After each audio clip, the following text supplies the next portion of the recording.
Shalom, selamat pagi Bapak Ibu serta saudara-saudari sekalian. Selamat berjumpa kembali di dalam Renungan Harian Toraya edisi Sabtu tanggal 23 Agustus tahun 2025. Kita patut bersyukur oleh karena pemeliharaan dan penyertaan Tuhan sehingga pada saat ini kita masih diberikan waktu dan kesempatan untuk menikmati hari baru, hari karunia Tuhan. Mengawali segala kegiatan kita hari ini, mari bersama-sama mengambil waktu sejenak untuk belajar firman Tuhan.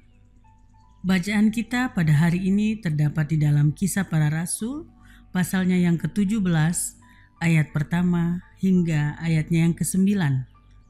Tapi sebelum kita mendengarkan dan bersama-sama merenungkan firman Tuhan ini, mari kita minta kekuatan di dalam doa. Kita berdoa. Ya Tuhan, kami bersyukur untuk segala kasih-Mu, segala pertolongan-Mu di sepanjang kehidupan kami, bahkan peristirahatan kami semalam hingga pada pagi hari ini. Itu semua karena kasih dan pertolongan-Mu yang tidak berkesudahan di dalam kehidupan kami. Kami bersyukur kami boleh bangun dengan penuh berkat, dengan penuh kesehatan karena kasih dan setia-Mu kepada kami semua. Sebelum kami memulai aktivitas kami akan membuka, membaca, bahkan merenungkan firman kebenaran-Mu. Karena itu kami menyerahkan seluruh kehidupan ini hanya kepada-Mu. Ini doa kami siap mendengarkan firman-Mu. Di dalam nama anak-Mu Yesus Kristus kami sudah berdoa. Amin. Pembacaan firman Tuhan pada pagi hari ini terdapat di dalam Kisah Para Rasul, pasal 17 ayat pertama hingga ayat yang ke-9. Demikian firman Tuhan. Keributan di Tesalonika. Paulus dan Silas mengambil jalan melalui Amfipolis dan Apolonia dan tiba di Tesalonika. Di situ ada sebuah rumah ibadat orang Yahudi. Seperti biasa Paulus masuk ke rumah ibadat itu. 3 hari Sabat berturut-turut ia membicarakan dengan mereka bagian-bagian dari kitab suci. Ia menerangkannya kepada mereka dan menunjukkan bahwa Mesias harus menderita dan bangkit dari antara orang mati.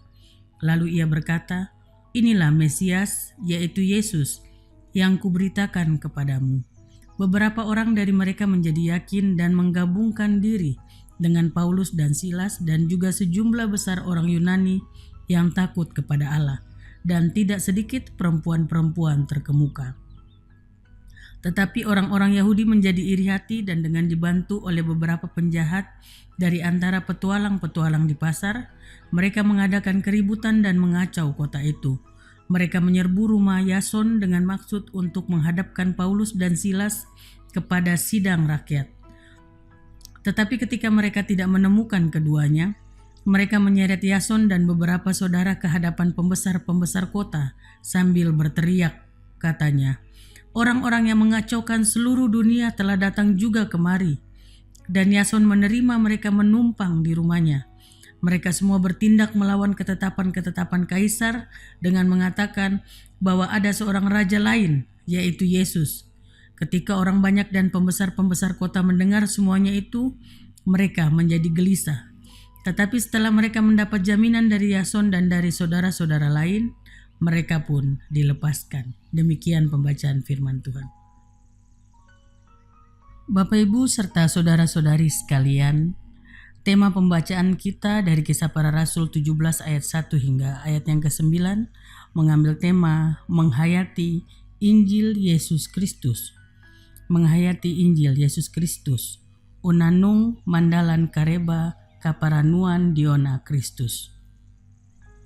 Injil dimulai dengan penderitaan, namun segera diikuti oleh kemenangan. Demikianlah Yesus Kristus membayar dengan harga nyawanya sendiri agar Injil keselamatan dapat dinikmati oleh manusia. Sekalipun Yesus adalah Maha Pemurah, namun anugerahnya bukan barang murahan. Karena itu setiap orang yang terus hidup dalam Injil keselamatan akan terus merasakan damai sejahtera sekalipun mengalami penderitaan. Situasi inilah yang dialami oleh Paulus dan Silas di dalam kehidupan menikmati Injil keselamatan Yesus Kristus. Anugerah Injil keselamatan dalam Yesus Kristus telah mengubah kehidupan Paulus dan Silas. Sekalipun mereka harus mengalami tantangan dan penderitaan, namun mereka tetap teguh dalam penderitaan memberitakan Injil keselamatan di dalam Yesus Kristus. Inilah rahasia dari kekuatan Injil, yaitu bahwa ancaman kematian sekalipun tidak dapat menghalanginya. Mengapa demikian? Jawabannya jelas, karena Injil keselamatan dalam Yesus Kristus merupakan kekuatan yang mengalahkan maut. Dan kekuatan itu disebut kasih. Sekali lagi, Injil keselamatan di dalam Yesus Kristus merupakan kekuatan yang mengalahkan maut, dan kekuatan itu disebut kasih. Oleh karena itu, setiap orang yang hidup dalam kasih Kristus tidak dapat ditaklukkan oleh maut. Inilah yang menjadi rahasia kekuatan yang memampukan Paulus dan Silas untuk terus memberitakan Injil. Setiap orang dapat memutuskan untuk menerima Injil dan siap menderita, namun dimerdekakan dari maut. Sebaliknya, setiap orang juga bisa memutuskan untuk menolak Injil dan terus menikmati kesenangan duniawi, yaitu dosa, namun tetap berada di dalam belenggu maut. Tanda bahwa kita telah menerima Injil adalah ketika kita merasa terbeban dan bertindak untuk memberitakan Injil sebagaimana Yesus Kristus yang penuh belas kasihan menyelamatkan manusia yang berdosa. Untuk itu, marilah kita dapat menghayati Injil Yesus Kristus yang sungguh luar biasa di dalam kehidupan kita. Amin. Firman Tuhan. Setelah kita bersama-sama membaca bahkan merenungkan firman Tuhan, mari kembali kita minta kekuatan di dalam doa. Dan biarlah melalui ini semua kita dapat mengawali hari kita dengan penuh ungkapan syukur. Mari berdoa. Tuhan, Allah Bapa kami yang sungguh luar biasa, kami bersyukur bahwa pada hari ini kami boleh mengawali seluruh kegiatan kami, bahkan segala aktivitas kami dengan berdoa, membaca firman Tuhan, bahkan bersama-sama merenungkannya. Biar lewat itu semua kami boleh dimampukan, kami boleh diberi kekuatan dan beri pemahaman bahwa di dalam kehidupan ini kami hanya menyerahkan seluruh kehidupan ini hanya ke dalam tangan pengasihan-Mu. Biarlah kasih-Mu sungguh sangat nyata di dalam kehidupan ini.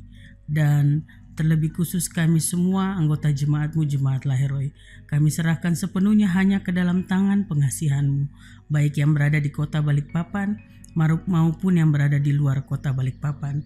Segala kegiatan kami semua kami pertaruhkan hanya di dalam tangan pengasihan-Mu. Kami percaya segala berkat, segala kasih itu semua asalnya daripada-Mu semata. Ya Bapa, nyatakan kasih-Mu terus kepada kami semua, bahkan pada saat ini bersama-sama segenap anggota jemaat-Mu, Jemaat Laheroi, kami juga mendoakan saudara-saudara kami, bahkan anggota jemaat-Mu yang mungkin dalam kelemahan tubuh, baik yang berada di rumah sakit maupun yang berada di rumah. Tuhan, Kau tilik mereka, jamah mereka, berkati makanan, minuman, serta obat-obatan yang diterima, sehingga segala upaya pengobatan, segala upaya kesembuhan boleh mereka terima, dan dalam beberapa hari ke depan mereka boleh segera pulih, bahkan yang berada di rumah sakit boleh segera kembali ke rumah berkumpul bersama keluarga. Begitupun yang mengalami perawatan di rumah, kiranya mereka boleh terus diberkati dan boleh sehat, boleh menjalani hari-hari yang Tuhan anugerahkan kepada mereka. Kami berdoa juga secara khusus buat anak-anak kami, baik yang bersekolah di tingkat TK, SD, SMP, SMA, bahkan perguruan tinggi. Kami serahkan semuanya ke dalam tangan pengasihan-Mu ya Bapa. Kami percaya semua itu hanya untuk kemuliaan akan nama-Mu, dan mereka menuntut ilmu hanya untuk masa depan mereka. Tuhan memberkati selalu. Kami juga berdoa buat adik-adik pemuda, pemudi yang mungkin mencari lapangan pekerjaan. Tuhan, Kau bukakan segala kemungkinan yang terbaik buat mereka. Beri kesabaran, beri kekuatan dalam menerima atau memasukkan lamaran, sehingga dalam waktu yang tepat Engkau akan menjawab doa-doa mereka dan memberikan pekerjaan yang terbaik buat mereka. Kami percaya kasih-Mu tidak berkesudahan atas mereka. Dan kami juga berdoa terlebih khusus buat Bapak Pendeta Markus Laklang MTH yang Kau tahu sedang mengambil cuti selama 2 minggu ke depan. Kiranya Tuhan juga berkati segala kegiatannya dia, baik di luar Balikpapan atau ketika saat bercuti. Tuhan Engkau berkati, dan ketika kembali di dalam jemaat-Mu, Jemaat Lahiroi, Tuhan memberkati segala pelayanan beliau. Kiranya berkati terus Bapak beserta Ibu dan anak-anak di dalam keluarga, bahkan Bapak di dalam menggembalakan kami, domba-dombanya. Terima kasih ya Bapak, sepanjang kehidupan kami akan terus serahkan di dalam tangan pengasihan-Mu. Inilah doa ungkapan syukur kami yang kami bawa melalui anak-Mu Yesus Kristus, yang adalah Tuhan dan Juru Selamat kami yang hidup. Kami sudah berdoa. Amin. Bapak, Ibu, serta saudara-saudari sekalian, demikianlah renungan harian Toraya pada hari ini dari Jemaat Lahiroi Balikpapan. Kiranya kita semua tetap setia mendengarkan firman Tuhan dan senantiasa diberkati oleh Tuhan di dalam menjalani hari-hari kehidupan kita. Sampai jumpa pada renungan harian berikutnya. Tuhan Yesus memberkati kita semua. Salam.